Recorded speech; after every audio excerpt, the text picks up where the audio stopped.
เอาเลย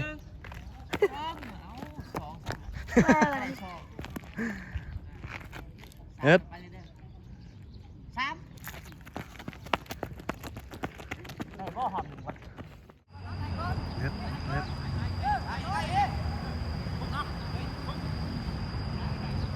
เปิดเลยชูดิโอ้โหเวทีได้ครับ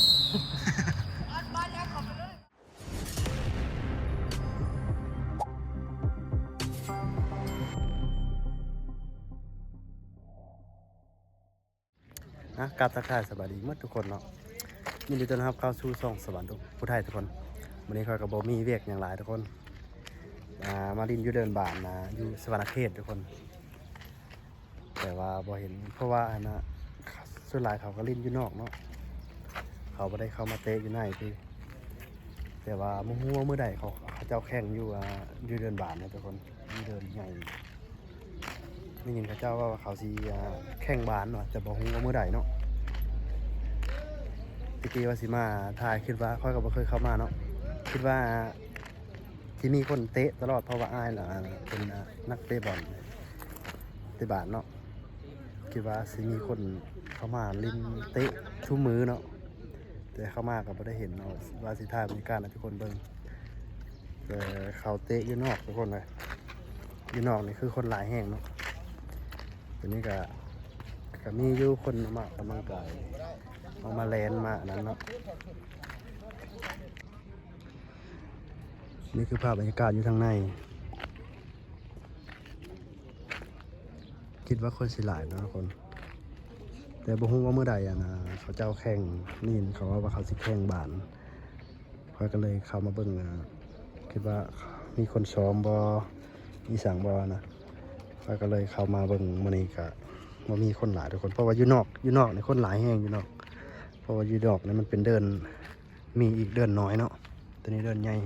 อยู่ทางในบ่สิเข้ามาถ่ายภาพบรรยากาศให้ทุกคนเบิ่ง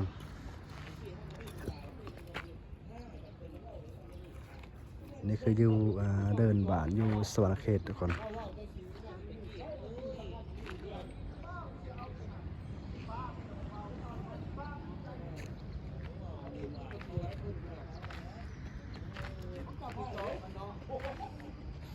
ก็มีคนเข้ามาลินอยู่ทุกคนหลายคนอยู่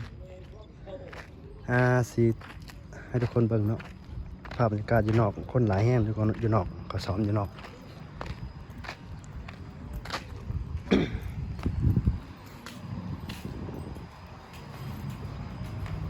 พุ่นทุกคนเดินอยู่ทางนอกคนหลายมันมี2บอลเนาะคนหลายแห่งอยู่ทางนอกแต่ข้างในนี่นะส่วนหลายครับถ้าเป็นทีมใหญ่เขามาแข่งละเขาจะเข้ามาเตะอยู่ในนี้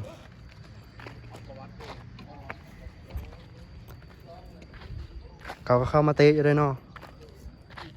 เขามาเตะอยู่ได้เนี่ยเมื่อนั้นก็เห็นไอ้บางก็ลงเขามาเตะนี่เลยปะ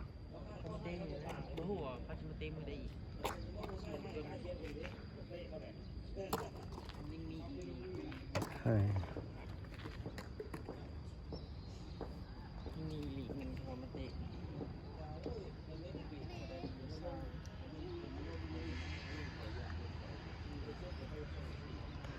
เสียดายมือเขา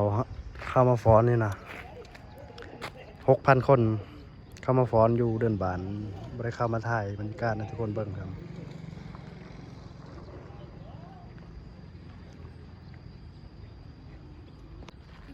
บ่มืออื่นค่อยลงปิดโรงเรียนแล้ววะปิดโรงเรียนแล้ววะเอาปิดโรงเรียนแล้ววะยังเรียนอยู่เดือน7พุ่นเดือน7พุ่นจะให้น้องปะได้ล่ะข้อ4โอ้ป .4 โรงเรียนมิตรภาพศึกษามิตรภาพลาวเวียดศึกษามิตรภาพเราเวียด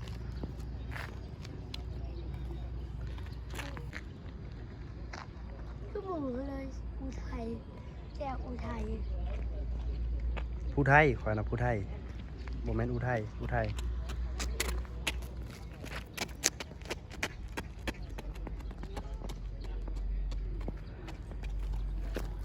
เข้าไม่ยังเข้ามาแลนเล่นบ่ เตะบ้านนี่ ไปบ้านเล่น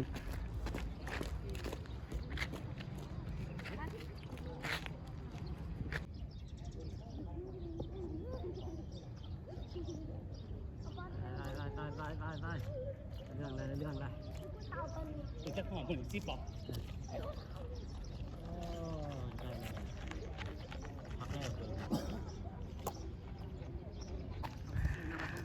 เบิ่งน้องๆเขาแลนหอบเนี่ยทุกคนเนาะมันจีจักนาทีเอาเลย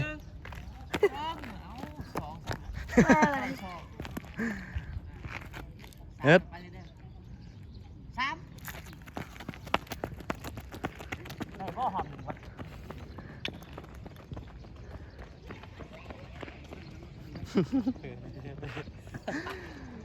โยกให้เด็กน้อยเขาแลนในมือแล้วนี่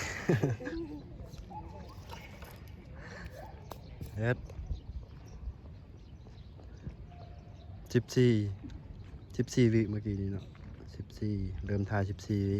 เอ็ดโอ้ยบัวแล้วหอบซักโอ้ยเล่นลัดแล้วนี่เห็นบ่ หยางแล้วมันได้แลนแล้ว เล่นได้ไหมน่ะเป๊ะพี่กันนะเล่าคนนี้แลนนะทุกคน10 หอบเราแลนติ่งแห้งอีหลีเล่นได้ไหมโอ้ยบ่ได้ดังเด้อคือให้เด็กน้อยเขาแลนลองเบิ่งบ่ได้หอบนึงซ้ำพอดีได้เคิงนึงพากันหยางนะ โอ้ยเป็นนักเตะแล้วอย่างฮะ นี่คือเล่าใน10 หอบเราบ่ได้พักเลยเราแลนตลอดเลยทุกคนยอมเลยดิเก่งอยู่เลย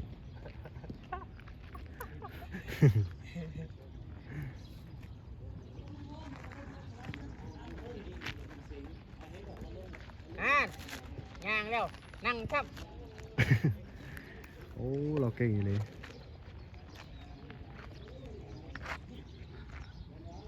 ผู้ใดเข้าเส้นนี่สิซื้อน้ำไปกินดอก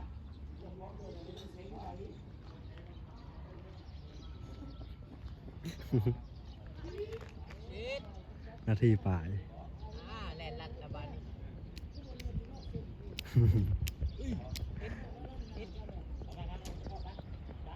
2 นาทีป่ายให้กันเล่นลัดเอา เล่นลัดเอาก็เล่นลัดเอาไปได้เมื่อยปะเมื่อยอยู่เอาขวดเมื่อยเลยเหรอฮะ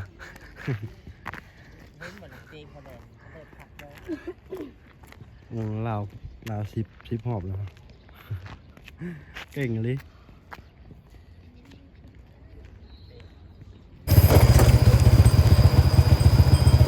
นี่มาเขาเตะบานนี่ทุกคนคืออยู่ได้เขาได้เตะแล้วทุกคนเนาะ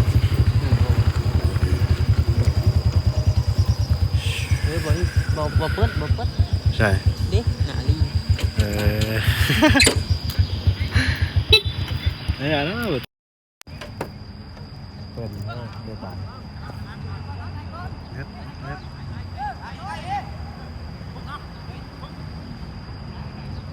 เปิดเลย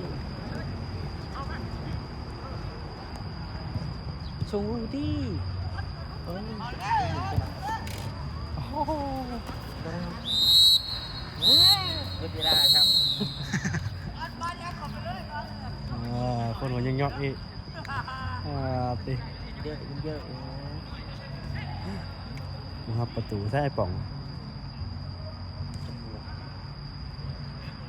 ได้ปะ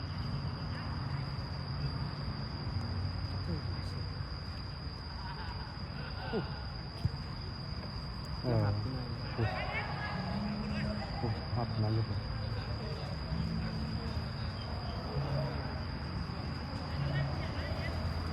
โอเคทุกคนสำหรับภาพบรรยากาศวันนี้ก็เอาซ้ำนี้ก่อนนะทุกคนเนาะ